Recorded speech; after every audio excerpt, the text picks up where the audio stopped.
Hi ළමයි, welcome back to my YouTube channel. අන්න ඉතින් හැමදාමත් වගේ අදත් ජපානයේ ලස්සනම තැනක් බලන්න මම ඔයාලව එක්කගෙන යන්නයි හදන්නේ. ඉතින් ඒ තැන ඔයාලට දැන්ටම දන්නවා මම කොහෙද යන්නේ කියලා.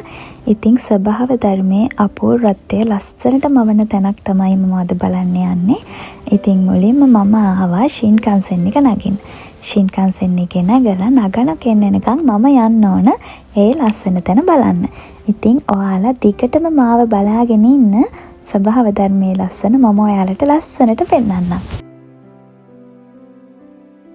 මම මේ අරගෙන අවිල්ලා තියෙන්නේ වින්ටර් සීසන් එකේ දෙවෙනි vlog එක. පළවෙනි vlog එක ඔයාලා බැලුවේ නැත්නම් ඒකත් බලන්න කියලා ආදරෙන් ඉල්ලා සිටිනවා. ඉතින් මෙතනින් මගේ ෆුයු එකේ ඒ කියන්නේ වින්ටර් සීසන් එකේ vlog ඉවර වෙනවා. ඊළඟට ඉතින් වසන්ත ඍතුව තමයි. ඉතින් ඔයාලා වසන්ත ඍතුවේ මම යන දිහා බලන්න කැමති නම් මාව subscribe කරලා ආදරෙන් එකතු වෙන්න කියලා ආදරෙන් ඉල්ලා සිටිනවා.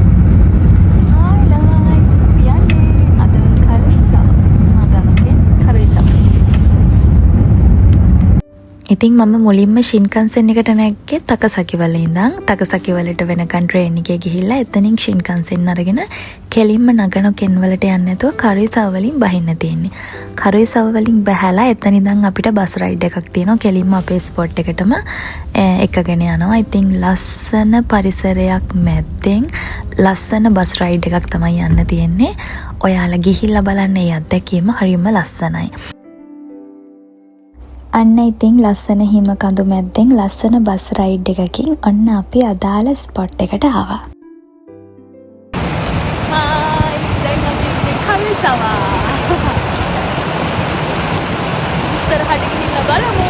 ඉස්සරහම ඊට වඩා ගොඩක් ලස්සනයි. එනවා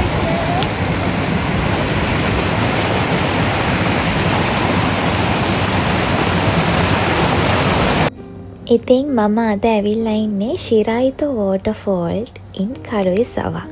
ඉතින් මම මීට කලිනුත් වින්ටර් සීසන් එකේ දවසක් ඇවිල්ලා තියෙනවා කරුයිසාව බලන්න. ඉතින් මට තව පාරක් යන්න ආස හිතුණා vlog එකක් කරන්නම. ඉතින් මම ඒ වෙනකොට vlogs පටන් අරගෙන තිබ්බේ නැහැ. ඉතින් ඒ නිසා මම හිතුවා මේ අවුරුද්ද වින්ටර් සීසන් එකට අනිවාර්යයෙන්ම කරුයිසාව ගිහිල්ලා කරුයිසාව වල ලස්සන ඔයාලත් එක්ක බෙදා ගන්න. ඉතින් ඒ නිසා තමයි මම ආයෙම පාරක් වින්ටර් සීසන් එකට කරුයිසාව ගියේ. ඉතින් ඔයාලා යනවා නම් මේ වෝටර්ෆෝල් එක බලන්න මම රෙකමන්ඩ් කරනවා කරුයිසාව වින්ටර් සීසන් එකේ යන්න කියලා. ඔයාලට මෙතෙන්ට ගියහම හිතෙයි ඇත්තටම ජපානයේ මෙච්චර ලස්සන තැන් තියෙනවද කියලා. ස්විස්ලන්ඩ් වගේ. හරියට ස්විස්ටර්ලන්තේ වගේ හිම කඳු මැද්දෙන් ලස්සන දිය ඇල්ලක් ගලාගෙන එනවා. දිය ඇල්ලත් ගොඩාක්ම ලස්සනයි. ඉතින් ඉස්සරහට බලාගෙන ඉන්න කොච්චර ලස්සනයිද මේ කරුයිසාව ශිරායිතෝ වෝටර්ෆෝල් කියලා. මේ වෙනකොට හිම ගොඩක් දිය වෙලා තියෙන්නේ. මම හිතුවා පෙබරවාරි මාසේ වෙද්දි ගොඩාක් හිම ඇති කියලා. මොකද අපේ පැත්තට හිම වැටුනේ පෙබරවාරිනේ. හැබැයි නගනොකෙන් වලට මම හිතන්නේ මම දෙසැම්බර් ජනවාරි වගේ ගියා නම් ගොඩාක්ම හිම බලා ගන්න පුළුවන්. මේ වටපිට තියෙන කඳු හිමෙන් සුදු පාටින් වැහෙනවා අනිත් කාලවලට. ඉතින් ඔයාලා යනවා නම් මම හිතන්නේ දෙසැම්බර් අන්තිම ජනවාරි මුල වගේ ගියා නම් ගොඩාක්ම ලස්සනට බලා ගන්න පුළුවන්. ඉතින් පෙබරවාරි ගියා කියලා ලස්සනක් නැහැ කියන්න බෑ. බලන්න ගොඩාක්ම ලස්සනයි මේ පරිසරය. මම හරිම ආස තැනක් තමයි කරුයිසාව. මම ඒකයි ආයෙම පාරක් යන්න ඕන කියලා තීරණය කරේ. ගොඩාක්ම ලස්සනයි. කවදා ගියත් මේ තැන ලස්සන නැහැ කියන්න බෑ. ඒත් මම ඔයාලට කියනවා ඔයාලා යනවා නම් දෙසැම්බර් අන්තිම ජනවාරි මුල වගේ යන්න කියලා. මම ඉන්නේ දැන් ශිරාතව වෝටර්ෆෝල්. කොහොමද ලස්සන? ශිරාතව නෙමෙයි මම කියන්නේ වීඩියෝ එකේ ශිරාතව කියලා. ශිරාතව නෙමෙයි මේ වෝටර්ෆෝල් එකේ නම ශිරායිතෝ වෝටර්ෆෝල්. මම ඉස්සරහට කියන්නම් ශිරායිතෝ වෝටර්ෆෝල් කියලා. මේ වෝටර්ෆෝල් එකට නම දාලා තියෙන හේතුව. මේ ශිරායිතෝ දිය ඇල්ල මීටර් 3ක් උස මීටර් 70ක් පමණ පළල ලස්සන දිය ඇල්ලක්. වනාන්තර හිම කඳු බෑවුම් අතරින් ගලාගෙන යන මේ දිය ඇල්ල ගොඩාක් සංචාරක අවධානය තියෙන දිය ඇල්ලක් වෙලා තියෙනවා. මේකේ ගොඩාක්ම විශේෂත්වය තමයි ශිරායිතෝ කියන්නේ නූල් කියන සුදු නූල් කියන අදහස. මේ ලස්සන දිය ඇල්ල සුදු තිරයකට සමාන කරලා තියෙනවා. සාමාන්‍යයෙන් දිය ඇලි ගැඹුරු ජලකඳක් ගලාගෙන යනවා වුණත් මේ දිය ඇල්ලේ ගලාගෙන ඉන්නේ ලස්සන සියුම් සුදු සේද රෙදි වගේ දිය ඇල්ලක්. ඒක තමයි මේ දිය ඇල්ලේ තියෙන විශේෂත්වය. ඒකයි මේ දිය ඇල්ල මෙච්චර සංචාරක අවධානයකට යොමු වෙලා තියෙන දිය ඇල්ලක් වෙලා තියෙන්නේ. ඒ වගේම මේ දිය ඇල්ලේ තියෙන පරිසරය, ඒක අපිට තියෙන ලස්සන කඳු බෑවුම් ඒ දේවල් එක්ක හිමත් එකතු වුණාට පස්සේ මේ පේන ලස්සන අනිත් තැන්වලට සමාන කරන්න බෑ. ඒකයි මේක ගොඩාක්ම ලස්සන දිය ඇල්ලක් වෙලා තියෙන්නේ.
ඉතින් ඔයාලට මගේ මූණෙන්ම හිතාගන්න පුළුවන් නේද මම කොච්චර සතුටෙන්ද ඒ වෙලාවෙ ඉන්නේ කියලා. ඉතින් ඔයාලා මගේ vlogs බලන ඔයාලා දන්නවා මම කොහොමත් ගොඩාක් ආසයි පරිසරයට. ඉතින් මේ වගේ පරිසරයේ සුන්දරත්වය ලස්සනට මවන මේ වගේ ලස්සන තැනකට ගියා කියන්නේ ඉතින් ඒකම ඇති මට සතුට වෙන්න. ඒ පෙන්නපු මීටර් 70ක් වගේ පළල සුදු සේදරෙද්දක් වගේ ගලාගෙන යන ඒ ලස්සන දිය ඇල්ල පහළට ගලාගෙන යන්නේ මෙන්න මේ විදිහට. සම්පූර්ණ දිය ඇල්ල තමයි මේ. ඒ හරිම සැහැල්ලුවෙන් එන වතුර ටික එකට එකතු වෙලා විශාල ජල ධාරාවක් වගේ පහළට ගලාගෙන යන්නේ මෙන්න මේ විදිහට.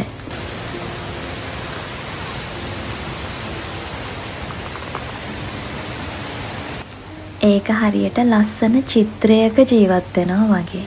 මට මතකයි ඒ දවස්වල අපි ආසාවෙන් එකතු කරපු ලස්සන රූප, අන්න ඒ වගේ රූප ඇත්තටම ඇස් දෙකෙන්ම දකිනවා වගේ හැඟීමක් තමයි මට දැන් දැනෙන්නේ. ඒ තරම්ම ලස්සනයි මේ පරිසරය. ඉතින් ඔයාලා ඒ මුලින් දැක්ක සුදු පාට හිම වැටිච්ච හිමින් වැහිච්ච ඒ කන්දට තමයි මම මේ නැගලා ඉන්නේ. හැබැයි ගොඩක් පරිස්සමෙන් මම මේ යන්නේ මොකද හිම ගල් වෙලා දැන් අඩිය තියද්දිම ලිස්සනවා. අනිත් එක කන්ද මුදුනට යන්න චූටි අඩිපාරක් විතරයි තියෙන්නේ. ඒ අඩිපාරෙන් ලිස්සන හිමාස්සෙන් තමයි මම මේ කන්ද මුදුනට නැග්ගේ. මොකද උඩ ඉඳන් බැලුවහම අවට වටපිටාව කොච්චර ලස්සනයිද කියලා බලන්න ඕන නිසා තමයි. ඒ අත්දැකීම තරම් බලන්න ඕන නිසා තමයි මම උඩ කන්දට නැග්ගේ. ඉතින් ඔයාලා බලන්නකෝ උඩ ඉඳන් බැලුවහම කොහොමද කියලා. මෙන්න මෙහෙම තමයි උඩ හිම කන්දේ ඉඳන් බැලුවහම පල්ලෙහා පේන view එක. කොහොමද ලස්සන? ඒක මාරම ලස්සනයි.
ඉතින් ඔයාලා දැක්ක කරුයිසවවල ලස්සන තමයි ඒ.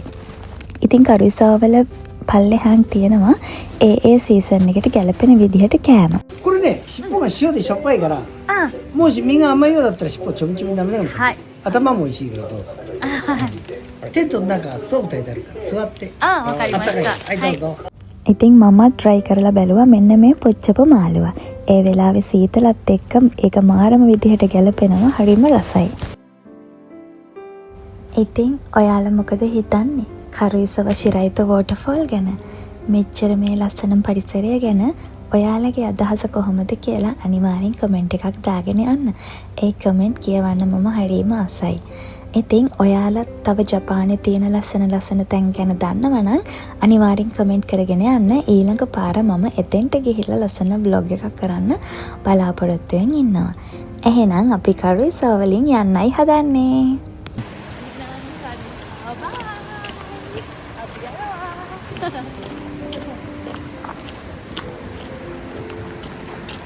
ඉතින් ඊළඟට මම ආවේ කන්න. මම ගත්තා බතුත් එක්ක තෙම්පුරා, ඒ වගේම උදොන් එක තෙම්පුරා වගේම නම තමගෝ. ඉතින් මම මේ බ්ලොග් එක මෙතනින් නවත්තන්නයි හදන්නේ. ඔයාලා මේ බ්ලොග් එක බලනවා කියලා මම දන්නවා. බලනවට ආදරෙයි. හැබැයි ඔයාලගේ ලස්සන කමෙන්ට් එකක් ඒ වගේම ලයික් එකක් දානවා නම් මම ඒකට ගොඩාක් කැමතියි. ඒක ගොඩාක් වටිනවා නිකන් බලලා විතරක් යනවට වඩා. මොකද මම ගොඩාක් ආසයි ඔයාලගේ කමෙන්ට් කියවන්න. ඉතින් ඔයාලා තවත් ඉස්සරහට මේ වගේ vlogs බලන්න කැමති නම් මාව subscribe කරලා තියාගන්න කියලා ආදරෙන් මතක් කරනවා. එහෙනම් අදට මම ගිහින් එන්නම්. එතකන් ඔයාලා පරිස්සමට ඉන්න. එහෙනම් goodbye. sayonara.